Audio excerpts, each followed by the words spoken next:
All right, Shalom. First and foremost, I'm going to give all praises to the Heavenly Father and His only begotten Son, Yahweh, Bahashem, Yahweh Shai, Bahashem, Rakakadash. Double honors to the apostles and elders of Great Millstone, and peace, love, and salutation to you, Akim, that's pushing this truth and true sincerity. This is part one, titled Examples in the Scriptures of Men Being Out of Order. And the Spirit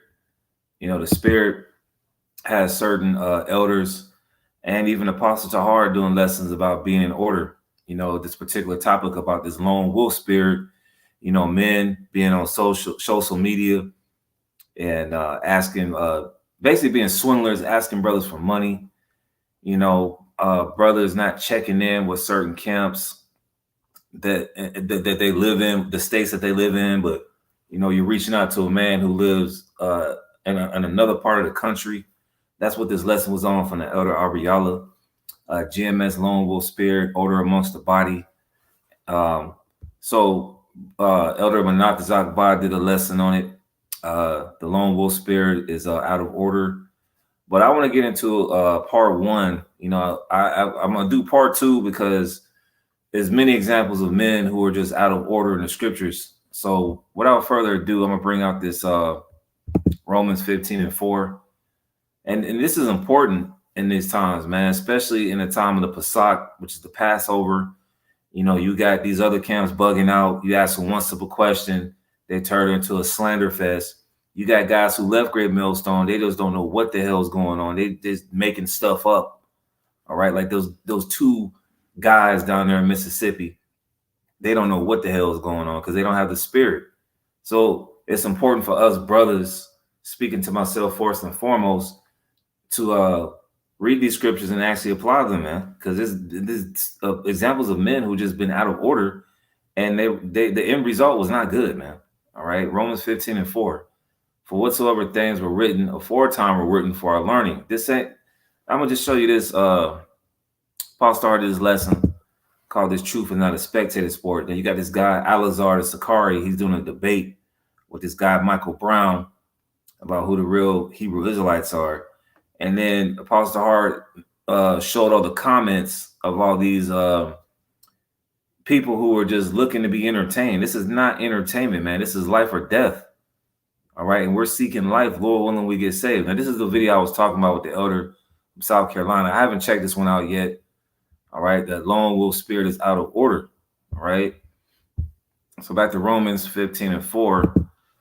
For whatsoever things were written aforetime were written for our learning. This is a learning purpose here in Babylon the Great, reading about these scriptures, how to stay in order, how to deal with people in the world, how to deal with your woman, how to deal with your family, how to just be this overall dealing in this truth, man.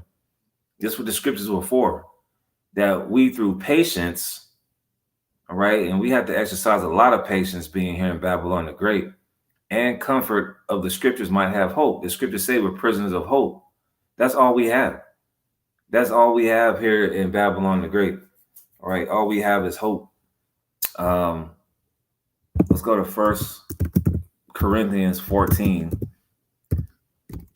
and verse 40, I believe. 1 Corinthians 14:40. Let all things be done decently and in order.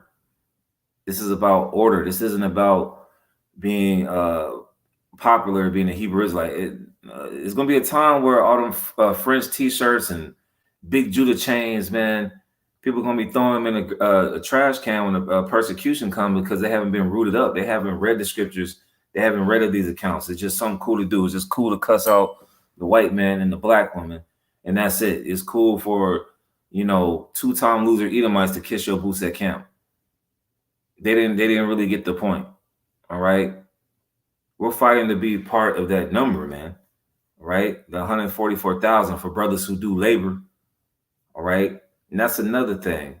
But that's another topic for another story about men not laboring.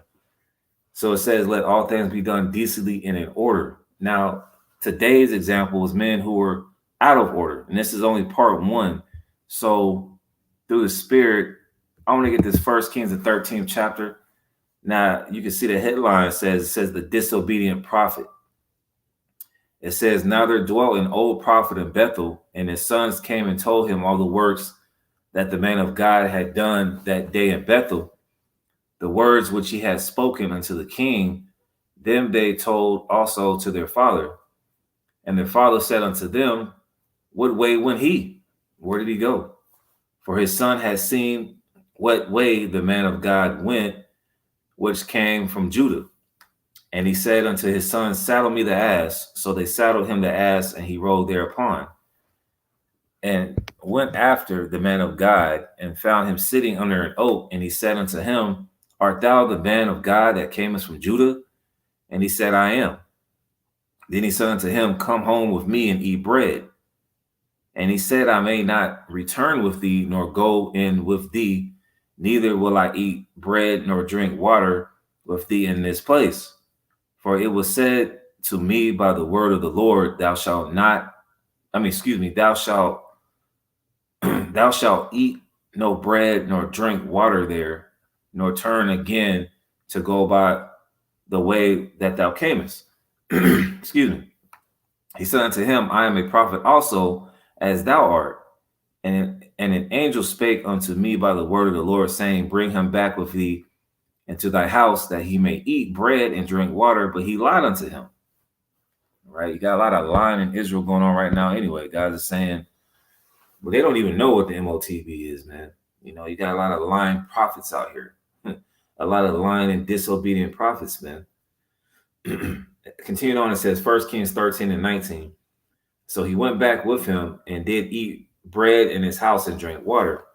And it came to pass as they sat at the table that the word of the Lord came unto the prophet that brought him back.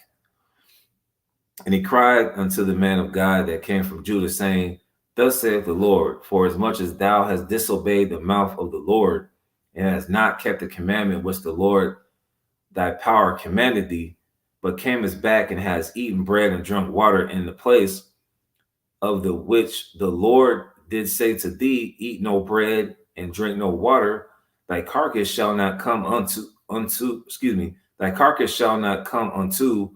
the sepulchre of thy fathers. And it came to pass after he had eaten bread, and after he had drunk, that he saddled for him the ass, to wit, for the prophet whom he had brought back. And when he was gone, a lion met him by the way and slew him. So that was the fulfillment of him not being laid to rest with his fathers. In the previous scripture, it says, and when he was gone, a lion met him by the way and slew him, and his carcass was cast in the way, and the ass stood by it.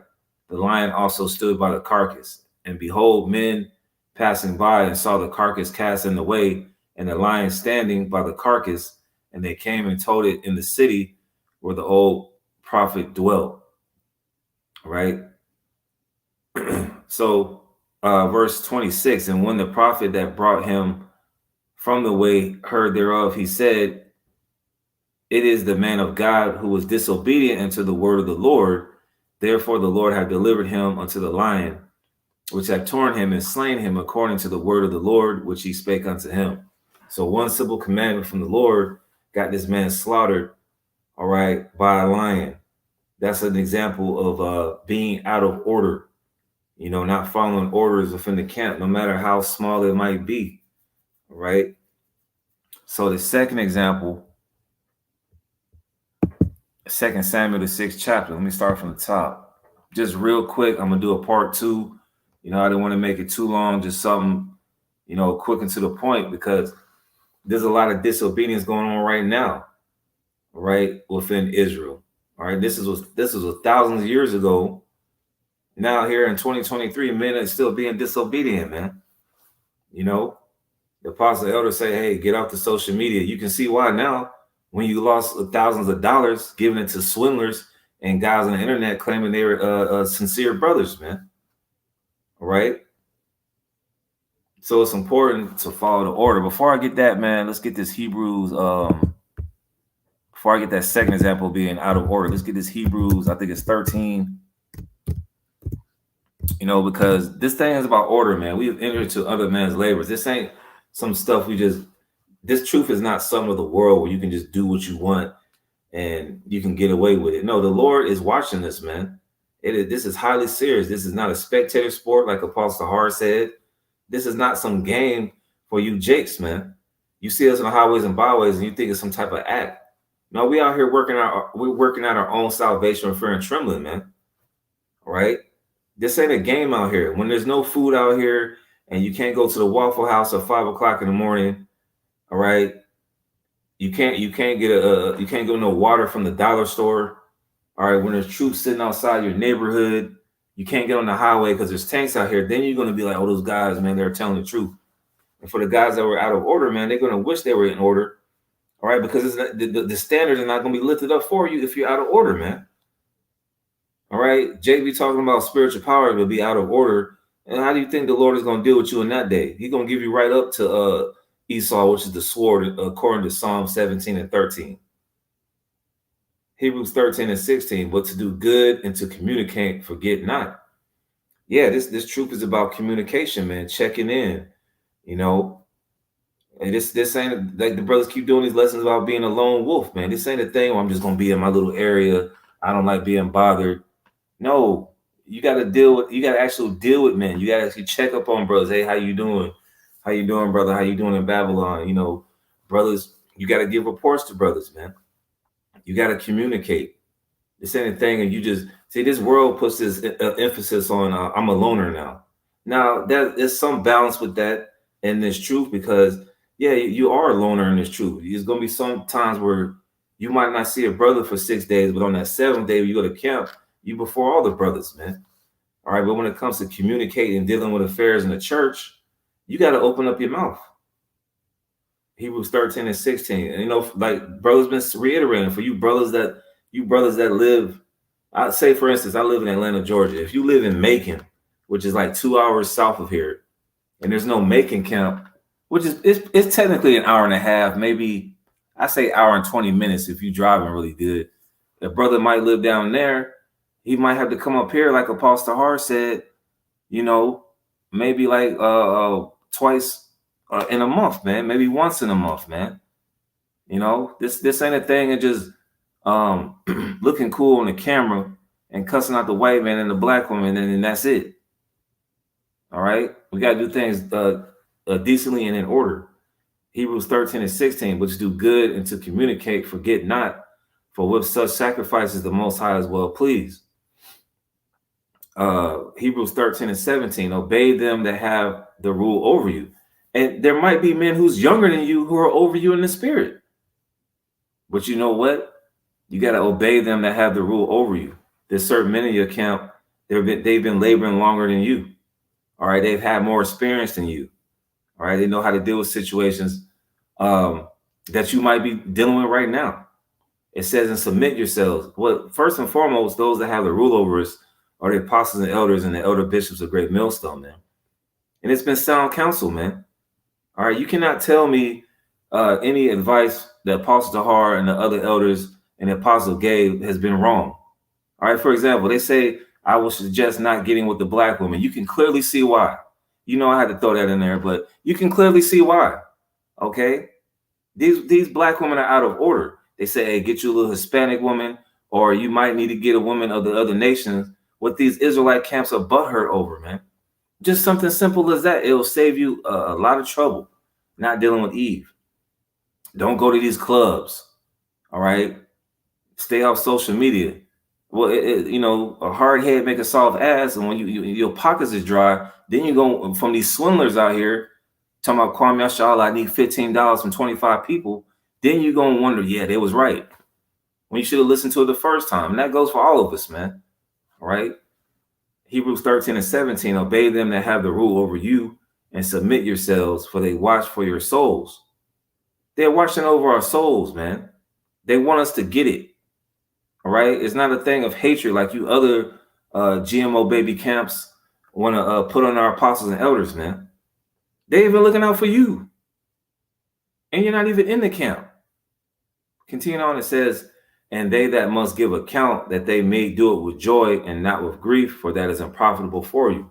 So let's get this last example. I'm going to close it on now. 2 Samuel chapter 6, verse 1, peril in moving the ark. All right. Again, David gathered together all the chosen men of Israel, 30,000. And David arose and went with all the people that were with him from Baal of Judah to bring up from thence the ark of the Most High, which name is called by the name of the Lord of hosts that dwelleth between the cherubims. And they set the ark of the Most High upon a new cart and brought it into the house of Abinadab that was in Gibeah. And Uzzah and Ahio, the sons of Abinadab, drave the new cart. And they brought it out of the house of Abinadab, which was at Gibeah, accompanying the ark of the Most High, and Ahio went before the ark. And David and all the house of Israel played before the Lord on all manner of instruments made of fir wood, even of harps and of psalteries and on timbrels and on cornets and on cymbals. And when they came to Nachon's threshing floor, Uzzah put forth his hand to the ark of the Most High and took hold of it, for the oxen shook it.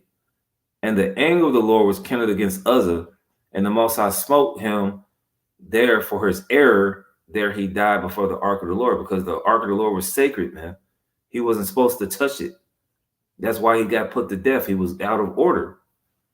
And David was displeased before the Lord. And David was displeased because the Lord had made a breach upon Uzzah, and he called the name of the place Pera-Uzzah to this day. All right. And David was afraid of the Lord that day and said, how shall the ark of the Lord come to me? So David would not remove the ark of the Lord unto him and to the city of David, but David carried it aside into the house of Obed-Edom the Gittite. And that's where it remained for that period of time. But Uzzah were not supposed to touch it, man. It was sacred. So this is another example of not following order, man. It could cost you a life. So, that's real quick and to the point. I'm going to do a part 2, Lord, when you're edified. To the next time, I'm going to say shalom.